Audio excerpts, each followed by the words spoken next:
تو یہ سلسلہ، اس کے بعد پھر خان یونیورسٹی IIT کے ساتھ کچھ عرصہ میرا رہا. وہاں سے پھر ٹیچر ایجوکیشن میں پروفیشنل میری سرٹیفکیشن ہے. اس کے بعد ایک جنرل ایجوکیشن اور پبلک ریلیشن علامہ اقبال اوپن یونیورسٹی سے میری ہے. تو اس طرح کا ایک سلسلہ میرا چلتا رہا ہے. تو بس یہ بہت سارے، آپ اس کو انبار کہتے ہیں یا اس کا بوجھ، ڈگریوں کا بوجھ کہتے ہیں، بوجھ ہے. تو تھینک یو ویری مچ. مطلب یہ میرا بیک گراؤنڈ اس طرح کا بنتا ہے. سر بیک گراؤنڈ کے ساتھ آپ، کیونکہ آپ ایک درس و تدریس کے ساتھ اور تحقیق کے ساتھ ہے، ریسرچ ایجوکیشن، سارے چیزیں جو آپ کا تجربہ بچوں کے ساتھ کیسا، یونیورسٹی میں آپ پڑھاتے ہیں، یونیورسٹی یوتھ کو پڑھاتے ہیں، تو آج کے ٹرینڈ یونیورسٹی کے بچوں کی جو ہے نا ایکسیپٹنس اور چیلنجز، ظاہر سی بات ہے یوتھ آپ کے پاس ہے تو وہ آپ چیزیں سارا آپ کیٹر کرتے ہوں گے. تھوڑا سا اس پہ آپ بات کریں گے سر؟ مرینا، ایک تو بہت کچھ کڑوی حقائق جو ہے میں شیئر کروں، یہ بہت سارے لوگوں کو شاید یہ برا بھی لگے.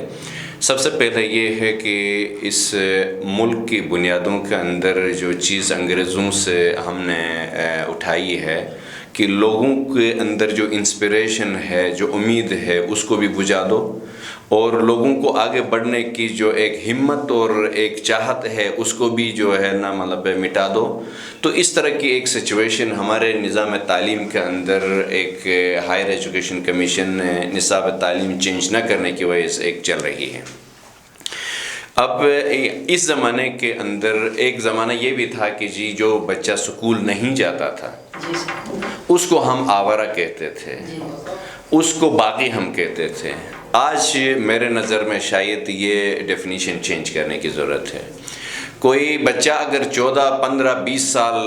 اپنی ریگولر سٹڈیز میں رہتا ہے لیکن آخر میں جا کے وہ اپنا پیٹ نہیں پال سکتا ہے، اپنے فیملی کو کا سہارا نہیں بن سکتا ہے، معاشرے کو کنٹریبیوٹ نہیں کر سکتا ہے، تو دراصل آورہ وہی ہے جو سکولوں میں بھی چلا گیا، جو کالج بھی اٹینڈ کرتا رہا، جو یونیورسٹی میں بھی گیا، لیکن اس کی کنٹریبیوشن جو اپنے سوسائٹی کے لیے نہیں ہے. تو دراصل میرے لحاظ سے آج کی جو آورہ گردی ہے اس طرح کی ہے. اب رہی بات یہ ہے کہ یوتھ میں کیا کمی ہے. یوتھ میں کوئی کمی نہیں ہے. I am proud of my students. ان سے جتنا کام لے لیں یہ آپ کو کام کر کے دے سکتے ہیں. ڈیفینیٹلی مطلب صرف بحیثیت ایک ٹیچر کے میں یہ کہہ سکتا ہوں کہ یوتھ کو اگر ہم سپارک دے دیں کہ جی آپ کر سکتے ہو،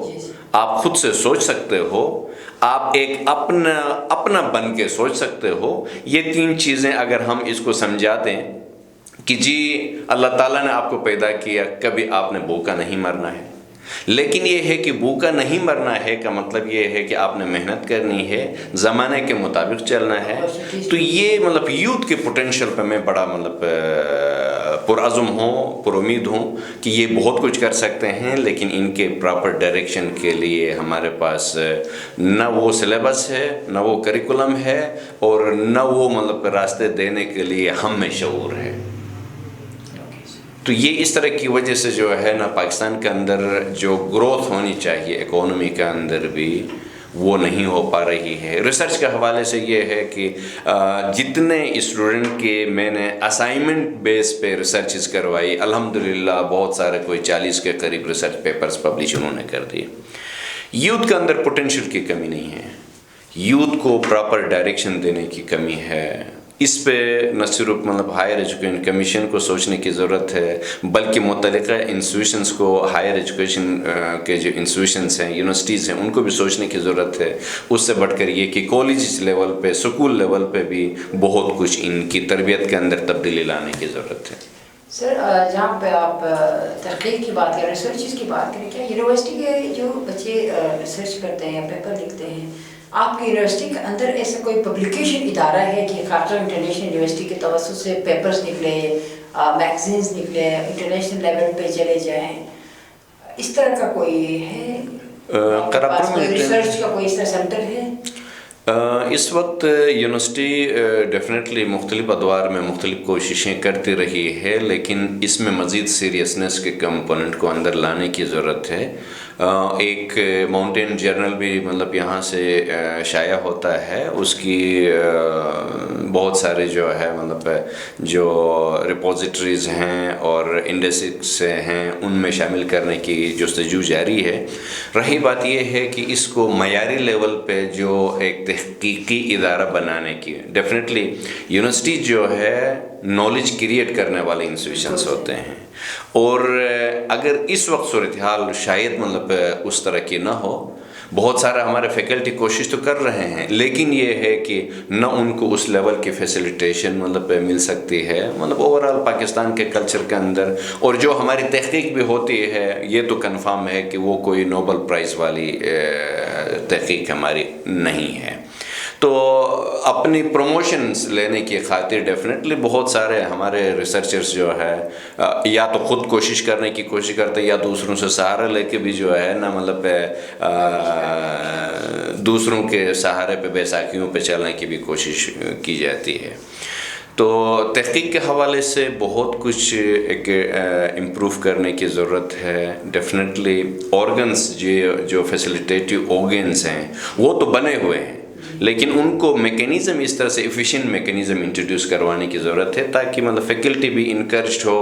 اور موٹیویٹڈ ہو، اور پھر یہ ہے کہ تحقیق کو جو ہے نا پروان چڑھ سکے، اس کی طرف لوگوں کو مائل کیا جا سکے، اور اسی سے یہ سوسائٹی گرو کر سکتی ہے۔ یہ خالی اس ایک یونیورسٹی کی نہیں ہے بلکہ پورے پاکستان کے ساتھ یہ المیہ ہے، اس کے بعد پوری امت کے ساتھ بھی یہ المیہ ہے کہ جی تحقیق کی طرف ہم رجحان نہیں رکھتے ہیں، حالانکہ اللہ تعالیٰ کے مقدس کتاب قرآن شریف کا 1/3 حصہ جو ہے نا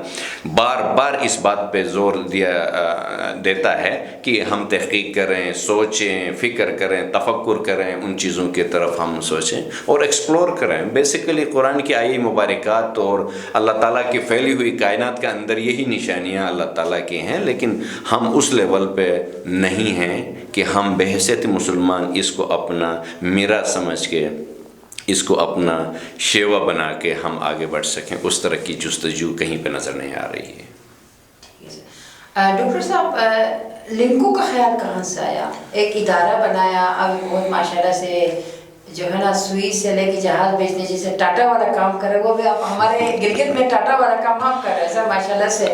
تو یہ کس طرح خیال آیا؟ یوتھ کو آپ نے اس طرح انگیج کیا، مطلب ہر قسم کے ان امپلائمنٹ کو، چاہے خواتین ہو، مرد ہو، جس بھی ایج کے ہو، جس بھی کوالیفیکیشن کے ہو۔ خیر میں اندر تو کبھی نہیں ہے لیکن مجھے باہر سے کافی بہت پتہ ہے، تو ماشاءاللہ سے اپریشیٹ کرتے ہیں آپ کے کام کو۔ تھوڑا سا اس کے بارے میں بتا دیں sir. Thank you very much. یقیناً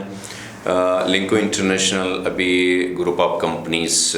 بنی ہیں، اور اس میں سے جو لنکو انٹرنیشنل پرائیویٹ لمیٹڈ ہے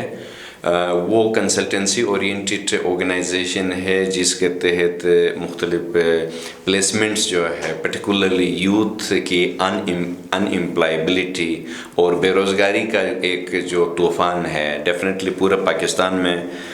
گورنمنٹ کی اسٹیٹسٹکس بتاتی ہے کہ یہ 7% یا 8% کے قریب مطلب بے روزگاری ہے، جبکہ انڈیپینڈنٹ جو ایویلویٹرز ہیں ان کے مطابق یہ اس کی تقریباً ڈبل ہو سکتی ہے، جبکہ گلگت بلتستان کے اندر اس کا بھی ڈبل تقریباً یہاں پہ ہو سکتا ہے، اور اس میں سے تقریباً مور دین 80% فیمیل کی ان امپلائمنٹ یہاں پہ آپ نوٹس کریں گے۔ میں مختلف سول سوسائٹی آرگنائزیشنز اور نان گورنمنٹل آرگنائزیشنز کے لیے کنسلٹنٹ کے طور پہ میں کام کرتا رہا ہوں، آئی سی موڈ کے لیے، ایک آر ایس پی کے لیے، ایک اے ایس کے لیے۔ نہ صرف میں نے ٹیچرز کی ٹریننگز کرواتا رہا ہوں، اور یوتھ کی امپلائبلٹی کے لیے مختلف ان کے انٹرپرینیوریل سکلز کے حوالے سے، کمیونیکیشن سکلز کے حوالے سے میں ٹریننگز کرواتا رہا ہوں۔ تو مجھے اندازہ ہے کہ بے روزگاری لوگوں کے دل و دماغ پہ کتنا خطرناک قسم کا ایک بھوت کے طور پہ سوار ہو چکا ہے۔ ڈیفینیٹلی ماں باپ اپنے گائے بکریاں بھی اور کھیت بھی بیچ کے جو ہے نا، زمین بھی بیچ کے، اپنی جائیداد بیچ کے ماسٹرز کی ڈگری تو کرواتے ہیں، لیکن ماسٹرز کی ڈگری جب یہ لے کے جا رہے ہیں تو خالی کاغذ کا ٹکڑا تو لے کے جا رہے ہیں، نہ ان کے پاس امید ہوتی ہے،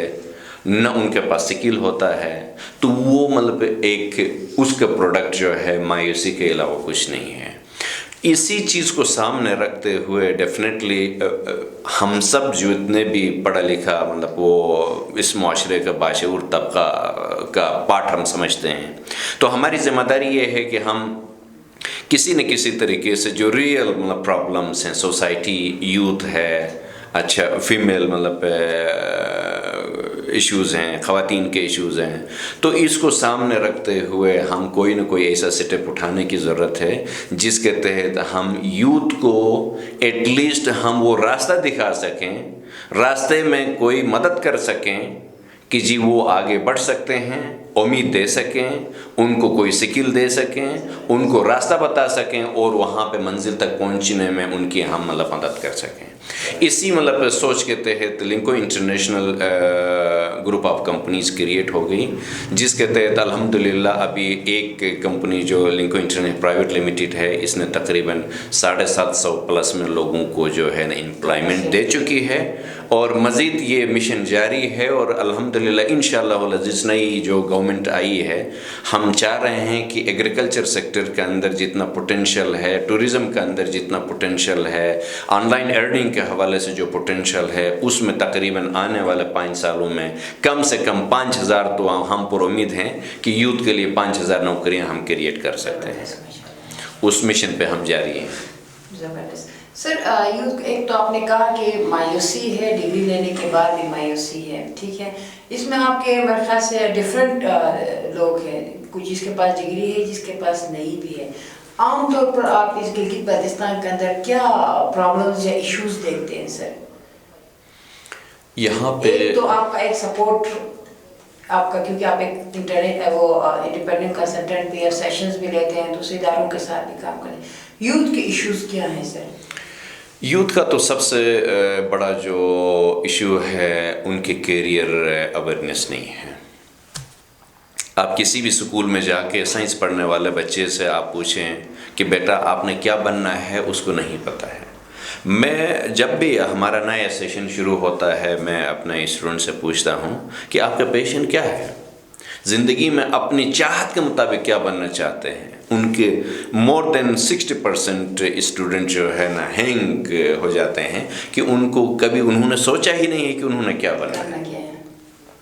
تو اس طرح کی سچویشن، حالانکہ ان کی یہ جو سوچ ہے وہ 5ویں جماعت کے بعد بننی چاہیے، اور 8ویں جماعت تک آتے آتے ان کے جو سکل سیٹ بننی چاہیے اور ان کے جو پوٹینشیل جو ایکسپلور ہونا چاہیے، اس کے مطابق ان کو راستہ ملنا چاہیے کہ جی ہم وہاں پہ پہنچ سکتے ہیں، میں یہ بننا چاہتا ہوں، یہ میں بننا چاہتی ہوں، اور یہ میری منزل یہ ہے،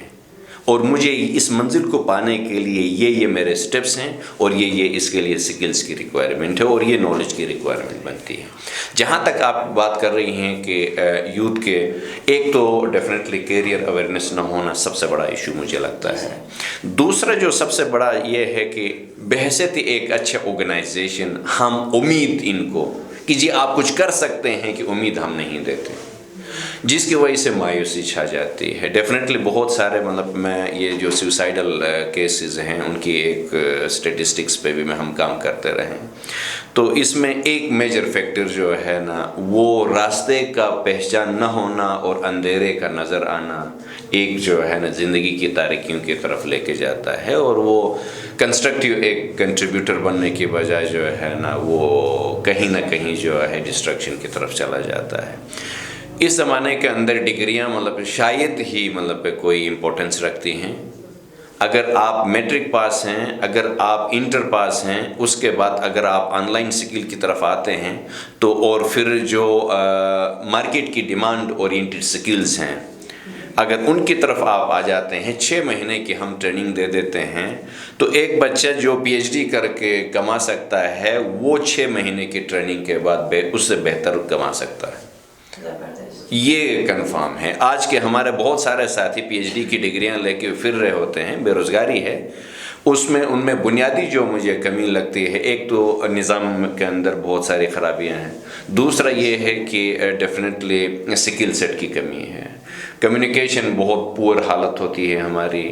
جس کی وجہ سے جو ہے ہمیں معاشرے کے اندر اپنا ایک مقام بنانے کے لیے، ایک راستہ بنانے کے لیے، ہم پی ایچ ڈی کی ڈگری لینے کے باوجود بھی اس تاریکی کا ہم شکار ہو جاتے ہیں۔ شکریہ ڈاکٹر صاحب۔ اب ایک چیز آپ نے نشاندہی کی پرابلمس کی، ٹھیک ہے،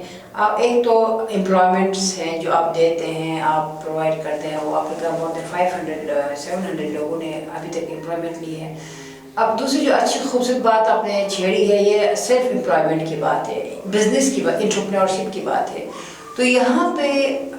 بچے کا اپنا رول، معاشرے کا رول، گورنمنٹ کا رول اور سول سوسائٹیز کا رول یا دیگر این جی اوز کا رول، یا ہمارے یہ جو سوسائٹیز نیٹ ورک جو ہے گلگت کے اندر کافی ہیں،